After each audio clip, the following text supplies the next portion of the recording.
I used to believe family could disappoint you, but never violate you. That illusion ended the night I learned my own brother sold my eggs. It was a Thursday. Cold wind off Puget Sound, the kind that stings your face even in April. I was standing in the parking lot of Harborview Fertility Institute, gripping a folder that didn't belong to me, yet somehow had my name, my date of birth, and my genetic ID on every page. Inside, under the fluorescent lights, everything smelled like antiseptic and lavender air freshener, the scent of false safety. A nurse had just handed me the file and whispered, "You might want to sit down before you look at this." I didn't. I couldn't. My knees felt locked, like my body already knew what my mind refused to accept.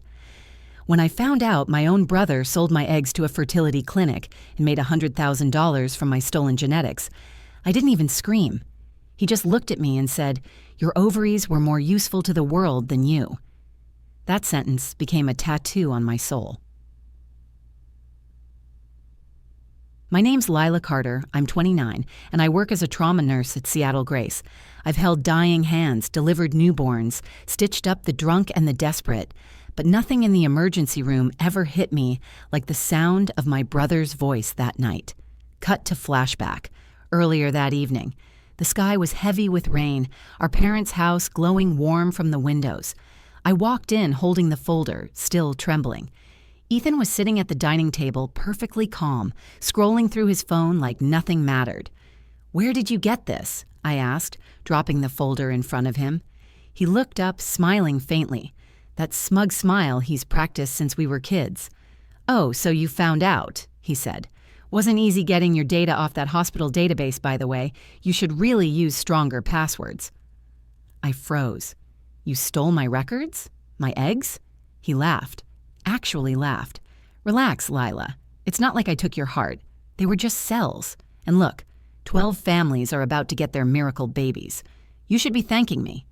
"Thanking you?" My voice cracked. "You made $100,000 selling parts of me." Ethan leaned back in his chair, folding his arms like he was explaining basic math. "Correction. I earned $100,000. You weren't using them. Why waste good genetics? You've always been the caretaker, right? Now you're caring for the world in a bigger way." That's when I saw something colder than greed in his eyes. Pride. Mom came out of the kitchen wiping her hands on a towel. "What's all this shouting?" "Mom," I said, turning toward her, "he sold my eggs, my medical data, everything, without my consent." She didn't flinch, she just sighed.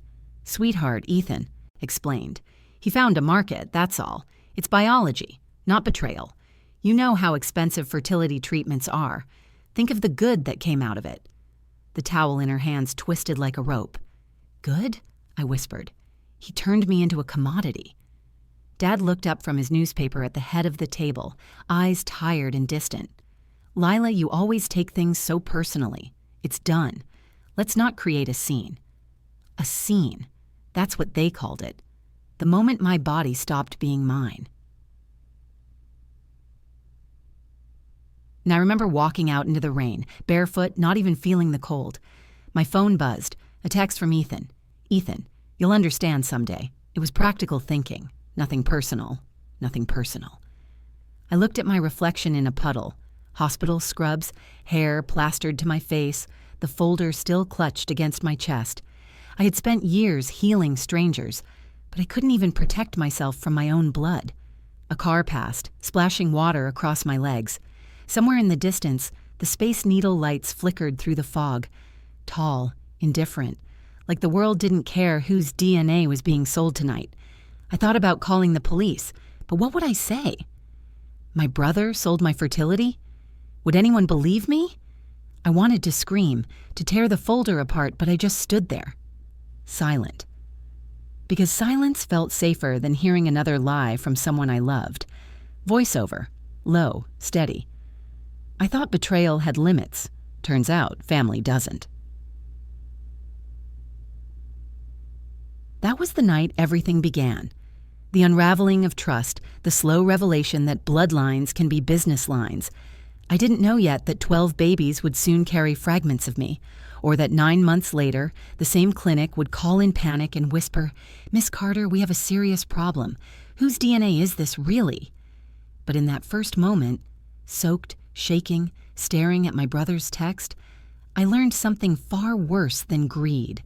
Sometimes, evil doesn't come from strangers. Before everything fell apart, my life was quiet. Not perfect, just steady. I lived alone in a small apartment overlooking Lake Union. Every morning, I'd watch the sun rise through the fog, a cup of black coffee in one hand, my hospital ID badge in the other. The city would come alive beneath me, ferries moving like ghosts across the water, sirens echoing in the distance. It was the sound of a world I understood, predictable pain, predictable healing. At work, people called me Nurse Lila. It was a name spoken kindly, with gratitude. When I walked through the trauma ward, even the chaos felt manageable. There was a rhythm to the suffering. People came broken, they left patched together. It made sense. But home never made sense. Now, my brother Ethan Carter was the family's golden boy, 3 years older with that easy confidence that made everyone trust him instantly. He ran a small biotech startup, wore tailored suits, spoke like every room owed him attention. Our mother, Diane, adored him. "Ethan was born thinking ahead," she'd say proudly. She used to look at me and add, "And Lila's our caretaker, the heart of the family." It sounded like a compliment, but it always felt like a quiet dismissal, like saying, "You're the helper, not the hero." Dad, Robert, barely spoke. He'd nod from behind his newspaper, half listening, half retired from life itself. I was the daughter who worked holidays, who never missed a shift. Ethan was the son who invested, negotiated, created opportunities. Mom would host dinners just to talk about his newest venture, while I'd be asked, "So, honey, any plans for graduate school? Maybe move up to administration. You can't just stay a nurse forever."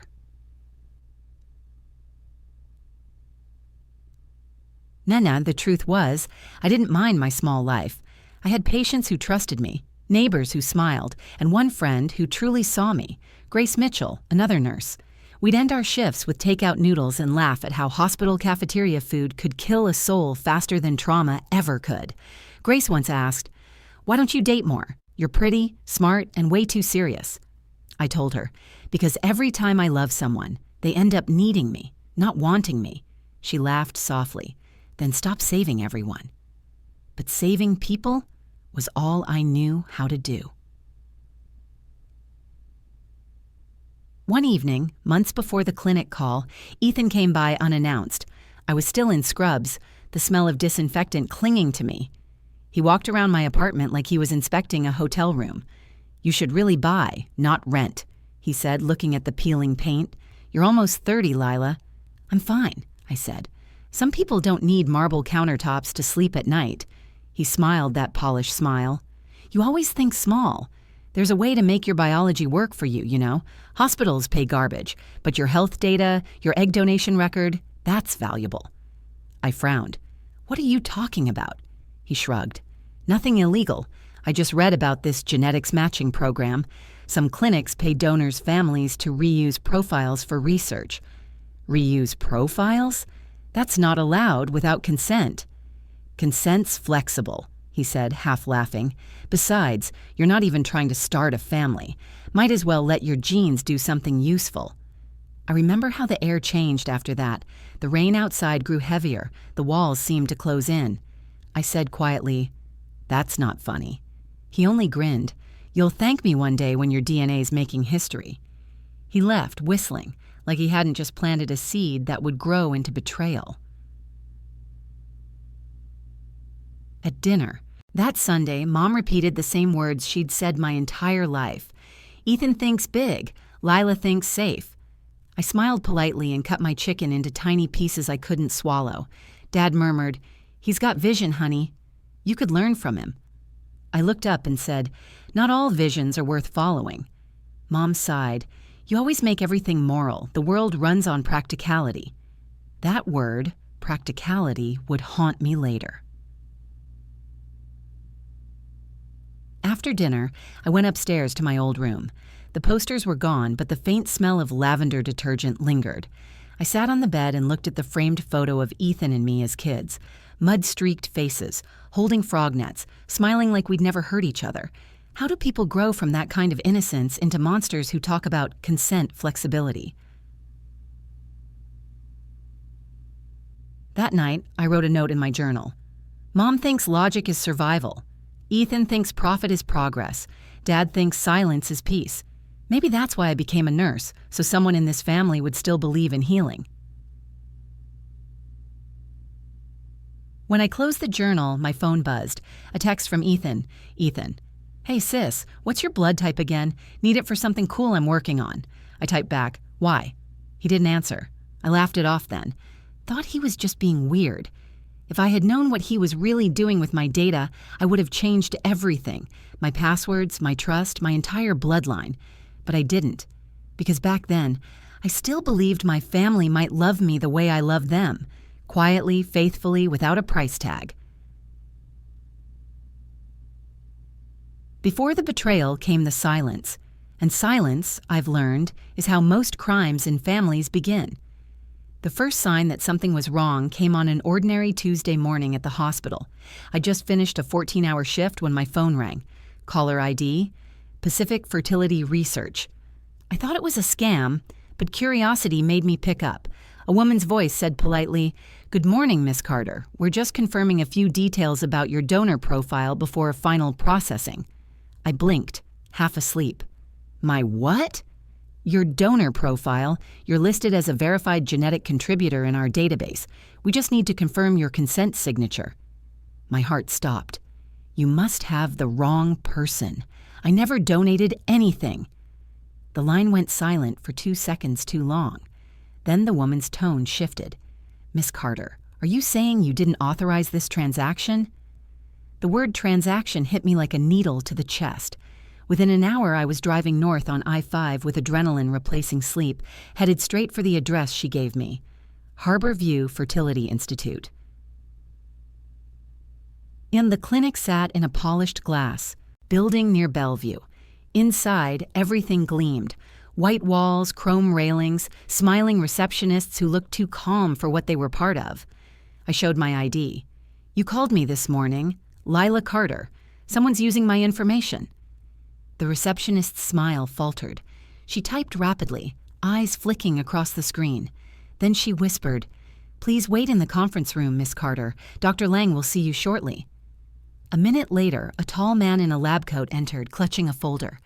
"Miss Carter, I believe there's been a misunderstanding." He opened the file, my photo, my signature, my medical history, the one I'd only ever shared with my doctor, except it wasn't my handwriting. This consent form authorizes the sale of 6 oocytes for clinical fertility use, he said carefully. The representative on record is Ethan Carter, your brother, correct? My throat closed. He's not my representative. I never signed that. Dr. Lang's eyes widened. Then we have a serious problem. He turned the folder around. There, under the forged signature, was my brother's email address and a payment record, $100,000 transferred to Carter Genomics, LLC. I remember whispering, "That's his startup." I don't remember leaving the clinic. One second I was staring at the file. The next I was on the highway again, shaking, my hands gripping the steering wheel so hard my knuckles turned white. I kept asking myself one question. Why? Why would my own brother do this? When I reached his apartment, the city lights were turning gold. He opened the door like nothing was wrong, in a designer shirt, wine glass in hand. "Lila," he said warmly, "you look like you've seen a ghost." I threw the folder on his coffee table. "You sold my eggs." He glanced at the papers, unfazed. "Oh, that! You found out quicker than I expected." "Quicker?" My voice cracked. "You stole my medical data, forged my signature, and sold parts of me for cash." He swirled his wine. "Don't be dramatic. You weren't using them. They're just cells. Do you have any idea how many families you've helped?" "I help people every day, Ethan. I don't sell them my body." He leaned forward, eyes narrowing. "You really don't get it, do you? This is the future of genetics. You should be proud your DNA is in demand." "Proud?" I snapped. You made 100 grand off my bloodline. He smiled thinly. Correction. I made an investment in our family's legacy. I stormed out and drove straight to our parents' house. Mom was pruning roses in the backyard. Sweetheart, she said, barely looking up, why are you crying? He sold my eggs, Mom. Ethan sold my DNA to a clinic for money. She lowered the shears, sighed. Oh, Lila, you and your drama. He told me. It's a business transaction. A good one, actually. I stared at her. You knew. Of course.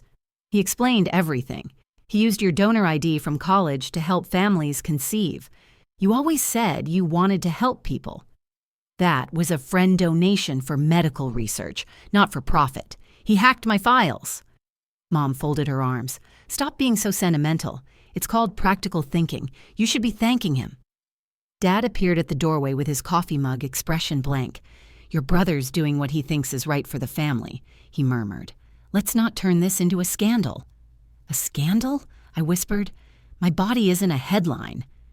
They said nothing, so I walked out, because if I stayed, I would have started screaming. That night, I couldn't sleep, and the city was silent except for the hum of traffic and the sound of my own pulse in my ears. I opened my laptop and searched my email archives. Every hospital portal login, every password reset, all had been accessed weeks earlier from Ethan's IP address. The realization hit slowly. He'd been collecting my data for months. Medical files, blood tests, hormone records, everything he needed to pretend I was a donor. I sat there till dawn watching the sky turn gray. The same sunrise I'd once found comfort in now looked like an interrogation light. At 7 a.m., a message pinged on my phone. Ethan, don't do anything stupid. You should be thanking me for what's coming. I typed back, what's coming? He never replied, but later that day a new email arrived from the clinic. Subject, embryo development successful, expected deliveries, 12. 12. I stared at the screen, my hands cold, my heart pounding. 12 babies that carried my genetic code. 12 lives that existed because my brother saw a price tag on me, and I knew this wasn't the end of the betrayal. It was just the beginning of whatever horrifying thing he had really done. People say evil thrives in power, but sometimes it thrives in family dinners, handshakes, and signatures that aren't yours. After that email, my world split in two, the one I lived in and the one I pretended to. On the surface, I went to work like nothing had happened. I smiled at patients, took vitals, charted data, but underneath my veins pulsed with quiet rage. Every beep of a monitor, every sterile smell reminded me how easily science could be twisted, how he had twisted it. Everyone around me thought I was fine. Grace even said one morning, "You look calmer lately. Sleeping better?" I smiled faintly. "Yeah, sleeping fine." I lied. I didn't sleep for weeks. I tried the police first. The officer who took my report, a man named Sergeant Pollard, flipped through the documents I'd brought from the clinic. "So your brother sold eggs?" I nodded. "My eggs, my DNA, without my consent." He scratched his head. "And you're sure they're yours?" "My name, my ID, my test results. All stolen." He frowned, shrugged. "It's complicated. We're talking about bioethics, not burglary. You might need to talk to a lawyer, not us." A lawyer. Another wall. Another system built to protect people like Ethan. Rich, manipulative, and visionary. So I stopped talking. But silence isn't surrender. Silence is preparation. I started digging. At the hospital, I had access to patient databases. Carefully, quietly, I searched through genetic reference systems, tracing my donor ID number that Ethan had used. The code led to a private research registry in Oregon. From there, I found encrypted lab reports tied to Carter Genomics, LLC. Each file had my initials. Each one showed updates marked fertilization success, pending approval. Approval from him. One night, I sat in my dark apartment, scrolling through the data until my eyes burned. The deeper I went, the stranger it became. Embryos weren't just marked with standard identifiers, there were notes in Ethan's handwriting, digital annotations attached to files, cross-reference hormonal variants, combined with test sequence B, gene strengthening trial, pending commercial viability. He wasn't just selling my eggs, he was experimenting with them. I remember whispering, "Oh my God," as I scrolled down and saw something that made me go cold. A file labeled Carter Hybrid Sequence, Prototype 1 to 12. That night, I made a decision. I wouldn't confront him again with anger. He thrived on control, on reaction. This time, I would make him fear silence. The next day, I called Dr. Lang, the clinic director. My voice was calm, professional. "Doctor, I'd like to request full access to all reports related to donor 48C, I said. There was a pause. "Miss Carter, that's a restricted file." "I understand, but since the consent form was forged, you'll want to cooperate before I involve federal genetic authorities." He didn't argue.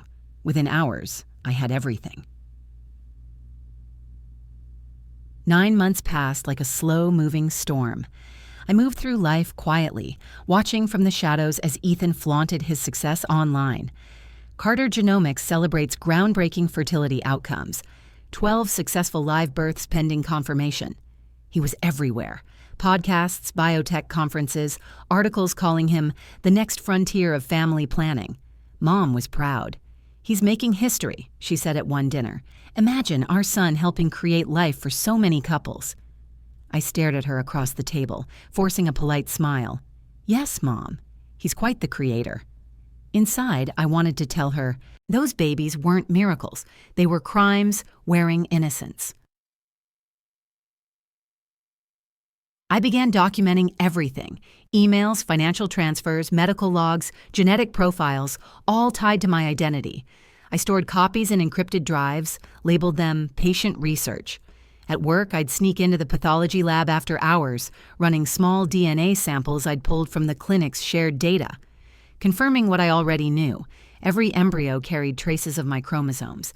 But there was something off, a mutation pattern that didn't belong, a strand that shouldn't exist.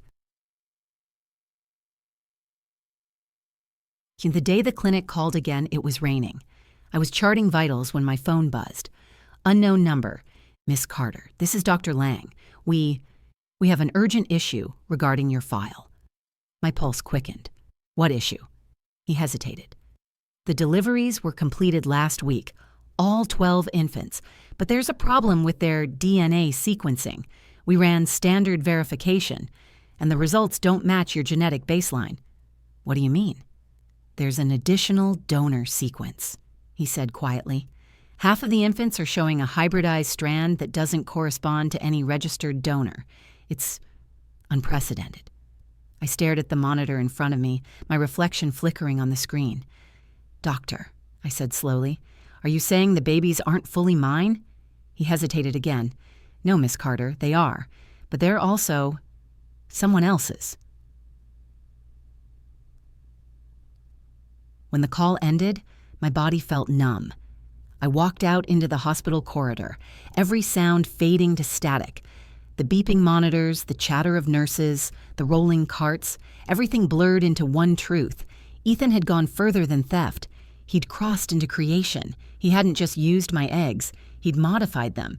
And now, 12 children existed who were part of me, and part of something I didn't understand yet. That night, I stared out at the city lights again. For the first time, I wasn't crying. I was planning. Because if he thought he could rewrite my DNA and walk away rich, he was about to learn how dangerous silence can be when it starts speaking in evidence. He stole my blood to build his empire. Now I'll use his empire to destroy him. The call came on a Sunday afternoon. I was folding scrubs when my phone lit up with Dr. Lang's number. My stomach dropped the way it does right before an emergency surgery. "Lila," he said, and his voice was small. "We need you to come in, now." I drove without thinking, hands white on the wheel. Rain streaked the windshield in clean lines as if the city was trying to wash secrets away. The clinic lobby felt different, lights too bright, staff moving in sharp, nervous patterns. I was led through a back door into a lab where machines hummed like angry insects. Dr. Lang met me at a stainless steel table, eyes rimmed with exhaustion. He placed a folder in front of me and opened it. The pages were full of charts, gel electrophoresis images, and printouts labeled STR analysis and sequence anomaly report. We ran full sequencing on all 12 infants after birth, he said. Routine verification. Some of the results were inconsistent with standard donor matches. Then we ran deeper analysis. There's an extra sequence present in 6 of the infants. It doesn't match any registered donor in our system. My throat closed. You mean the embryos weren't purely mine? He tapped a highlighted line. They are genetically related to you, but there is a second unregistered donor sequence showing up in half the samples. It's not in any of our donor logs. It appears to be from an external source that was never documented. The world narrowed until it was only Dr. Lang in that line of print. I forced the question out. Who had access to the samples during processing? He met my eyes. Only certified staff and the contracted geneticist, except for one recorded administrative login that coincides with several manipulation timestamps. It's linked to an IP address registered to Carter Genomics. The room tilted. Carter Genomics, Ethan's company name. I left the folder open and walked alone into the corridor, air thin in my lungs. My hands shook as if I'd been exposed to some kind of toxin. Then I saw him. Ethan was sitting in a glass interview room, small and pale, his collar unbuttoned, hands clasped like a man on trial. When our eyes locked, his expression wasn't defiance or smugness. It was the look of someone who realized the story he'd been telling himself had finally collapsed. I was escorted in. For a moment, we just looked at each other. All the dinner tables, the family smiles, the casual betrayals, all of it pressed between us like a blockade. Why?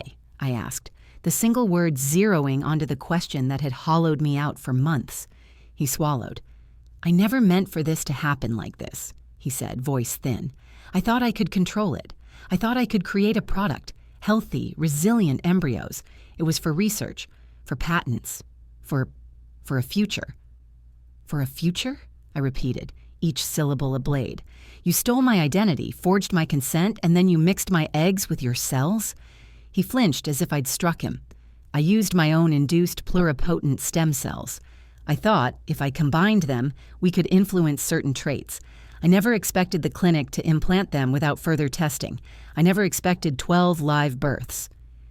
You tampered with human embryos, Dr. Lang said, stepping forward. You used an unapproved procedure. That's genetic engineering without oversight. Ethan's hands trembled. For the first time, the polished mask cracked. I believed in it. I wanted to make something that could help people. And yes, I made money. I thought I could fund the trials, make it safe. His voice lost whatever arrogance had kept it steady. I thought I was protecting families. I thought I was protecting us. I looked down at the folder again and saw photographs the clinic had run. Tiny newborns wrapped in blankets, eyes blinking open. 6 of them had my pale irises. They had my chin. They had faces that could have been mine. My breath hitched, not with triumph or fear, but with a strange, fierce grief. How do you look at those children and call it protection? I asked. You turned my body into a business plan and then into an experiment. Ethan's head bowed. For a moment, he seemed like a boy, broken and small in a grown man's skin. I thought the end justified the means, he said. Dr. Lang's phone buzzed. He read the message and paled. There's more, he said. Federal regulators have been alerted. We have to secure the infants for testing. This is bigger than a fraud case. You may be looking at charges related to human subject research violations, genetic tampering, and identity theft. Something in me snapped free of the cold fear. It wasn't relief. It was a hard, lucid clarity. I felt each betrayal like a ledger closing. Ethan had thought he could create his legacy on a foundation of theft. He had miscalculated the one thing he hadn't accounted for, my determination. I stood up. The room blinked. Take my samples. Run every test. Do whatever it takes to document this. I want full transparency. I want the truth out there. My voice was steady. It surprised me how calm it sounded. Ethan watched me, a mixture of shame and an odd, desperate pleading in his expression. "Lila, please," he said. "We could make so much good. You don't understand." I looked at him for a long time as if seeing a stranger. "I understand enough," I said. "You used my body to build a product you could sell. You made decisions about children who don't even know their faces yet. That is not research. It is a crime." The lab lights hummed. Somewhere beyond the glass, a nurse covered a crib. Outside, the city continued, unaware of 12 newborn lives tangled in a family's greed. As I left the room, my hands were steady. I carried the folder like a torch. The clinic would secure those infants. Regulators would knock on doors. Ethan would face consequences. None of that felt like justice yet, but it was movement toward it. I thought of the babies, tiny faces already bearing traces of me. The knowledge hit like salt, and something else I had not expected: protectiveness. Rage had given way to a fierce, maternal clarity. Nothing in my life had prepared me for being both betrayed and responsible, all at once. In that sterile lab, truth and law began to close in. The climax was not one shout or one blow.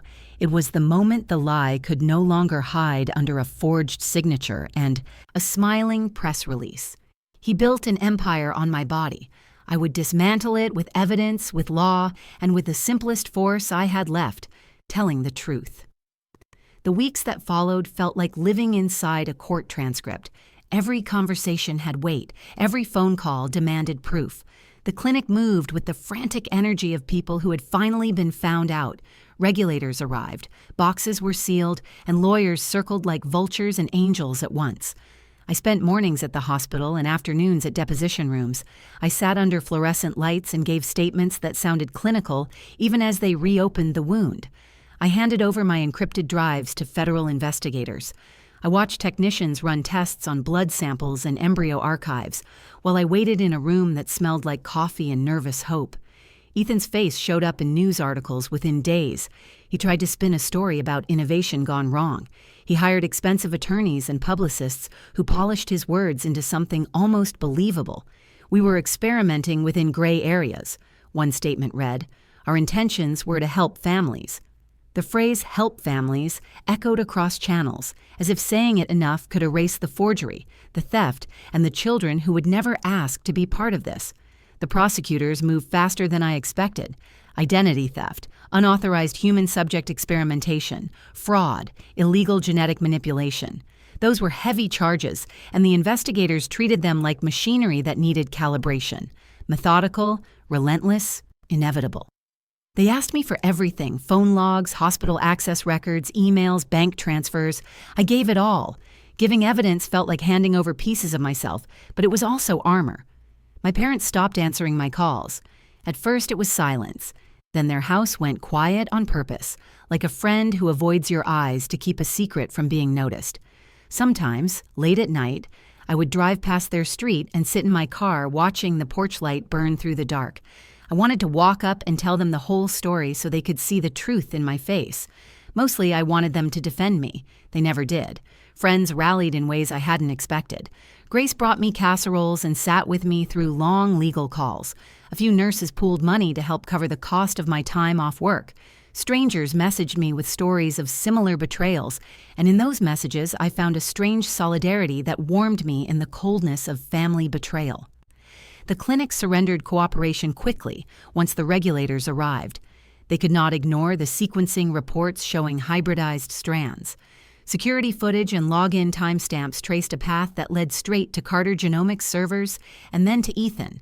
The investigators found a series of encrypted notes in his company drive with references to prototype hybridization and commercial viability. Those files read like a confession wrapped in scientific jargon. When Ethan was arrested, he called me from a holding cell. His voice was thin and raw. "Lila, he began, but I cut him off. I had rehearsed what I might say in that moment and found that truth required less rehearsal than I thought. "You took pieces of me and sold them," I told him. "You didn't just steal my data. You stole my choice. You made decisions about lives you had no right to decide." His silence on the other end sounded like a surrender. There was no apology that could fix being used as currency. There was no restitution that could rewrite the nights I lay awake imagining 12 little faces and wondering what they would know about their beginnings. Court was ugly in the public sense and precise in the legal sense. Experts testified about bioethics and consent and the dangers of unregulated genetic modification.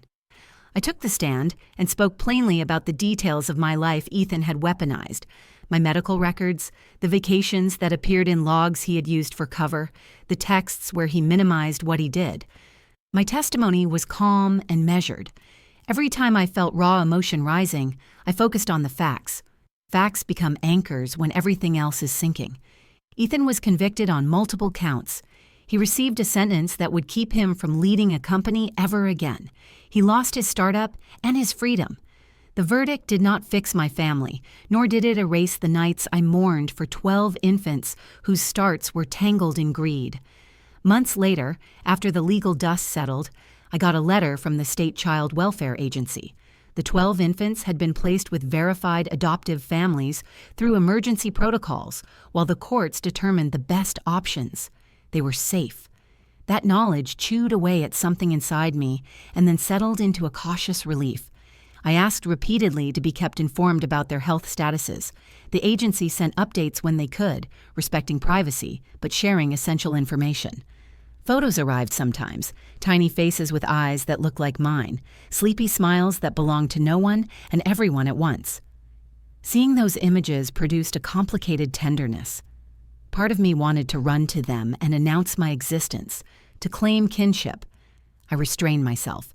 The children did not need another battle. They needed stability and love. My role changed from hurt victim to quiet protector. I met with social workers to support medical follow-ups when requested and to ensure ethical protocols were established to prevent this from happening again. In the aftermath, I left my old apartment and rented a small house near the hospital. I returned to nursing with a clearer purpose: advocate for patients' genetic rights. I started speaking at conferences and hospitals, telling my story as a cautionary example of how family and technology could collude to erase consent. My voice found audiences. Among ethicists and lawmakers, policies began to shift in the areas where my testimony had weight. My parents never reconciled with me. Their silence was a wound whose edges never fully healed. I let it be. Resentment is toxic. I replaced it with resolve. People ask me now what the lesson of all this is. It is not a tidy moral. It is a set of hard truths. Consent matters more than convenience. Science without accountability is dangerous. Love can become a weapon when tied to entitlement. And sometimes family is not a refuge, but a place where the worst betrayals are born. But there is another truth that I'd hold up, like a small lamp. Even when someone takes from you the most intimate parts of yourself, you can still choose what to do next. I could have crumbled. I could have spent my life hollowed out by what was taken. Instead, I told the truth. I testified, and I worked until people listened and laws started to change. That work did not erase the hurt, but it made the hurt have a purpose. Sometimes I still look at photos of those 12 infants and feel a sharp protective ache. I have no claim to their lives, but I claim this: I will never let their beginning be forgotten. In the years to come, if my story helps one policy pass, one clinic pause before taking liberty with a life, then the cost of telling it was worth the bleak toll it demanded. Standing now in the hospital corridor where I spent so many nights, I am not the scared woman who held a forged folder in the rain. I am steady. I am loud when I need to be. I am the person who turned silence into testimony and who learned that reclaiming yourself sometimes begins with telling the world the truth about what was done to you. They tried to sell my body. I sold my silence instead, only to buy back my life with truth. That was my story, a story about betrayal, control, and the fight to reclaim ownership of who I am. If you've ever felt powerless, remember, truth can be louder than revenge. I turned my pain into purpose. And if this story moved you or made you think twice about trust and family, don't keep it to yourself. Like the video to show your support. Comment below. Tell me what you'd have done if someone used your identity the way Ethan used mine. And don't forget to subscribe to the channel for more real emotional stories every week, where secrets, justice, and courage collide. because some stories don't just end, they remind us that healing begins the moment you decide to speak. Truth hurts. Stories heal.